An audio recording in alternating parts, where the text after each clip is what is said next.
I'm Cathy, and at the time of the first COVID lockdown or safety precautions or whatever you want to call it, I was with my husband and my two children in Folkestone in our family home. My daughters had come back from their different university experiences. One was at university and came home, and one was abroad in America and had to come home. And that was all a bit scary because it suddenly became very urgent that she came home. It's not something I've ever experienced before. It really was. She was staying with some friends in Boston, or when they lived just outside of Boston, and they'd gone to Boston for a weekend visit. And so all her stuff was back in their family home, and some other stuff was back in the school where she was staying.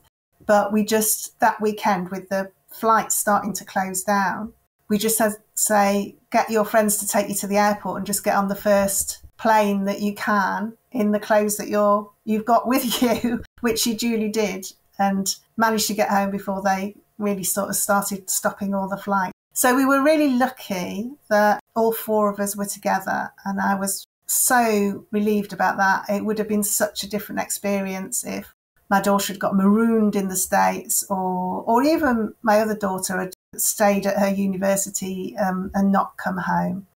So from that point of view, it was good. I was very relieved that we're all together. And we were really, really lucky. We had a big family home. So there's plenty of space. Everybody had their own room. And, I remember how lovely the weather was. And it was almost like an extended holiday. It was odd. It really was like the world had stopped and everything was quiet. Everyone was worried. It was this weird mixture of being kind of peaceful in some ways, and yet also with this kind of very frightening shadow over everything. We aren't a big extended family, so once the four of us were together, those were the key people that really, really mattered. My parents are dead, and so there wasn't any worry about other members of the family. So we kind of felt okay. And we're all quite fit and healthy, and so we weren't really worried for ourselves. It was much more about taking that responsibility, as a community, as a society, and doing the right thing. It was scary because anybody could get ill, but I think it was definitely more worrying about the community in general and how it might affect a lot of people. So yeah, really strange mixture of, in some ways, the weather being lovely, being very relaxed in lots of ways, but also this kind of major worry. I also volunteered for the Samaritans at the time. And so that was, I had an extra outing because I could go to my Samaritans session. But that was quite interesting as well, listening to people. A lot of people just still worried about the ordinary things that everybody worries about, but obviously a lot of people worried about the repercussions of being isolated and everything that go on. So again, I had this sort of dual feeling of kind of feeling okay myself, but worried about, how big the impact was going to be on everyone else. And it was also, although people were saying, there was definitely warnings saying this could be 12 months, 2 years before we get through it. I think it's human nature that you can't look that far into the future. And so I think there was an element of sort of thinking, I suppose it's the classic war, it'll be over by Christmas thing. Definitely a feeling that, it would only be a matter of a few months and you couldn't look further into the future than that. And it was kind of exciting as well. I mean, I've never been in a situation where society was utterly disrupted, utterly turned upside down. In the few days, in the week or so before the actual kind of everybody stay in their home announcement was made, I remember going to the supermarket and it being like something out of a dystopia film. There was not much on the shelves, and there was these announcements over the, tannoy saying, keep apart. And it really was, it felt like you were looking in on yourself in a film.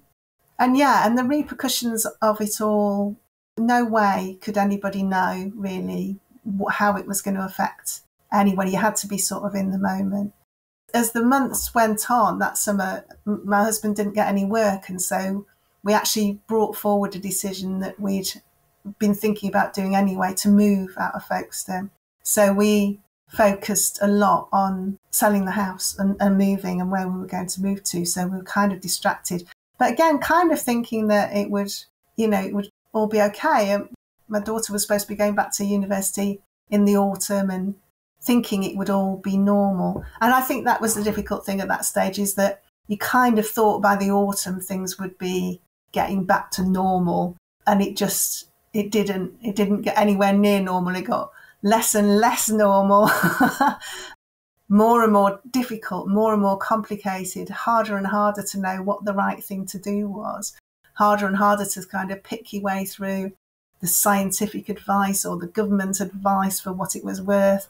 And it got darker and darker, really, I think. I kind of remember those first few months as being quite sunny and peaceful, but gradually as the year went on, and I know we had some lifting and there was some movement, but it's still, the pressure got worse, and the worry got worse, and the complications and the implications of what we were doing as a society got more and more complicated. It was harder and harder to know what was the right thing to do.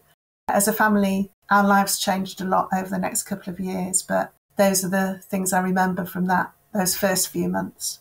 We lived on a lovely street in Folkestone, really lovely neighbours. I didn't know everybody in every house, it wasn't quite that, but our immediate neighbours and people across the road, and people knew other people.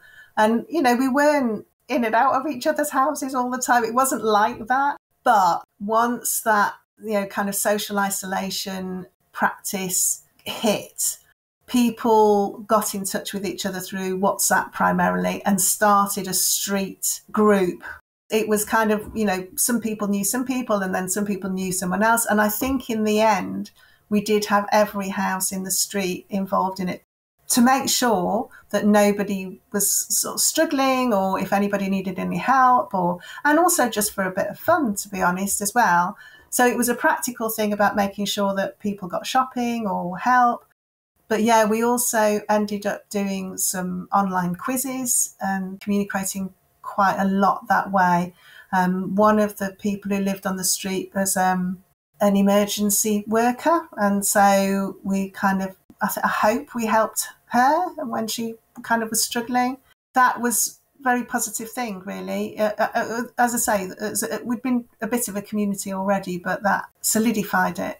And when it came to the clapping for the NHS, which makes, in hindsight, kind of makes my blood run cold. I was a bit cynical about it after the first couple of times, but anyway, with what we know since,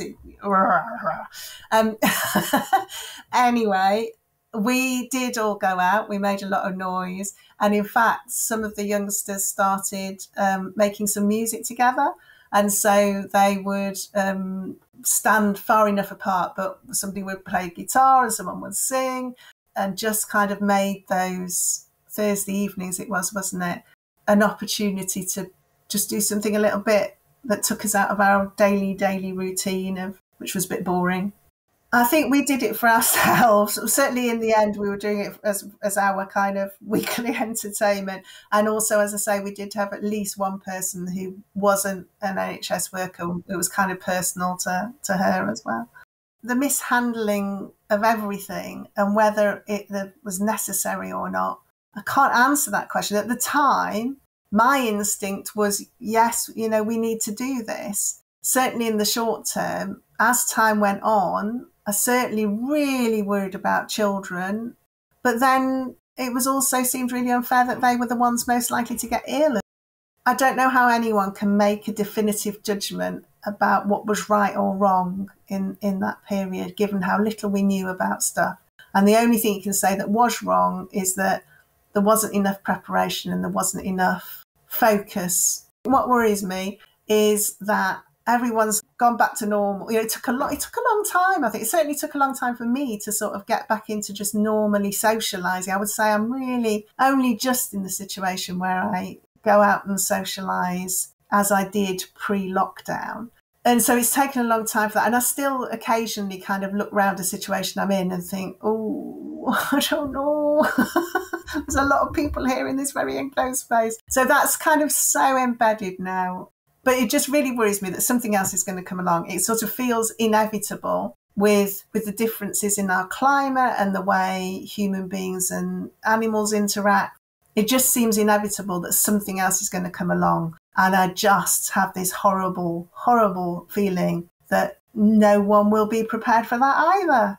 We should, for God's sake, surely we should have learnt something about how to deal with a situation like this better. Please don't make us go through the whole thing all over again.